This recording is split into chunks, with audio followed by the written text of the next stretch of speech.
কারো ক্যান্সার দেখে যদি এই দোয়াটা আপনি বিশ্বাসের সাথে পড়েন, জীবনে কোনোদিন ক্যান্সার রোগে আক্রান্ত হবে না। অন্যের বিপদ যদি দেখেন, এটার জন্য একটা দোয়া আছে। অনেক সময় আমরা দেখি হাসপাতালে ক্যান্সারের থার্ড স্টেজে চলে গেছে, লোকটা হ্যাংলা হয়ে চিকন হয়ে হায়রে কি কষ্ট পায়, দেখি না? বিষ্ণু বলে একটা দোয়া যদি কেউ অন্যের কোনো বিপদ দেখে পড়ে, ওই বিপদ তার জীবনে কখনো আসবে না। শুনবেন? শোনার আগ্রহ আছে? অনেক সময় হয় যে আমরা মহাসড়ক দিয়ে যখন চড়ি, দুর্ঘটনায়, আইরে আল্লাহ, দুর্ঘটনায় মানুষের মাথা একদিকে, দেহ আরেকদিকে, ব্লিডিং, এরকম হয় না? আল্লাহ তুমি হেফাজত করো। বিশ্বনবী বলেন এই দুর্ঘটনা দেখে কেউ যদি এই দোয়াটা পড়ে, তার জীবনে সে কোনোদিন এরকম অ্যাক্সিডেন্টের সম্মুখীন হবে না।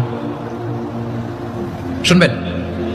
বিশ্বনবী বলেন অন্যের বিপদ দেখে কেউ যদি পড়ে, আলহামদুলিল্লাহিল্লাযী আফানি মিম্মা বাতালাকা বিহি ওয়া ফাদ্দালানি আলা কাসীরিন মিম্মান খালাকা তাফদীলা, মানে প্রশংসা সে আল্লাহর, যে আল্লাহ তাআলা তোমাকে যেই জিনিস দিয়ে পরীক্ষা করেছে, আমাকে ওইটা থেকে বাঁচিয়ে দিয়েছে।